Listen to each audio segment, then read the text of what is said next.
हीरे की परख जोरी कोई होगी। तो अब क्या हुआ, 1899 और 1905 के बीच भारत का एक वोयसराय बनकर आया जिसका नाम है लॉर्ड कर्जन, जो कि भारत का सबसे बदनाम वोयसराय भी माना जाता है, क्योंकि 1905 में इसने क्या करवा दिया था, बंगाल विभाजन, पार्टीशन ऑफ बंगाल। तो क्योंकि लॉर्ड कर्जन भारत का वोयसराय भी था, लेकिन इसके साथ साथ वो एक आर्कियोलॉजिस्ट भी था, पुरातत्वविद, यानी कि पुरानी चीजों की जानकारी रखने वाला, एविडेंसेस को, धरती के नीचे क्या है, कैसी चीजें मिलती है, उन सब में रुचि रखने वाला। तो इसमें उन जो चीजें मिल रही हैं उस समय, खुदाई के समय जो मिली थी, उस पर इसने क्या दिया, ध्यान दिया।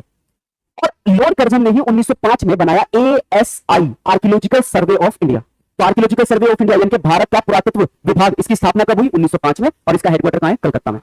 और इसके फाउंडर कौन है, अलेक्जेंडर कनिंघम। इसके फाउंडर संस्थापक कौन माना जाता है, अलेक्जेंडर कनिंघम, जिन्हें सबसे पहले क्या मिला था, एविडेंसेस, जिन्होंने सबसे पहले रिसर्च की थी और इकट्ठा किया था।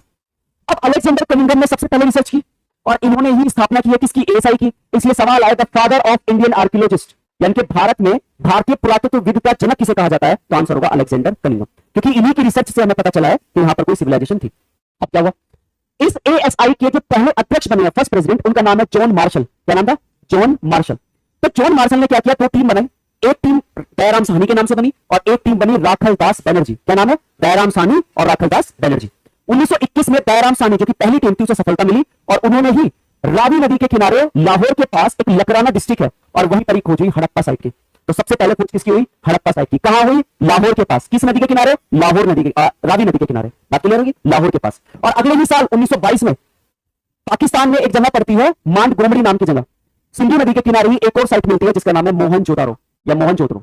क्या नाम है, मोहनजोदारो। कब मिली है, 1922 में। किस नदी के किनारे, सिंधु नदी के किनारे। और खोजकर्ता कौन है, फाउंडर कौन है, राखलदास बनर्जी। और दयाराम साहनी ने किसकी खोज की है, हड़प्पा साइट की। क्या बताओ, इतनी बात क्लियर हुई या नहीं। इसका मतलब यह है कि यहां से अब नई नई साइट्स बनना या उनकी डिस्कवरी क्या हो जाएगी, बात क्लियर हुई या नहीं। ज्यादातर साइट पाकिस्तान और इंडिया की बाउंड्रीज पर ही मिली है, वो मैं आपको एक मैप से समझा दूंगा। बताओ इतनी क्लियर हुई या नहीं बात, समझ में आया। अब इसको लिख लो आप।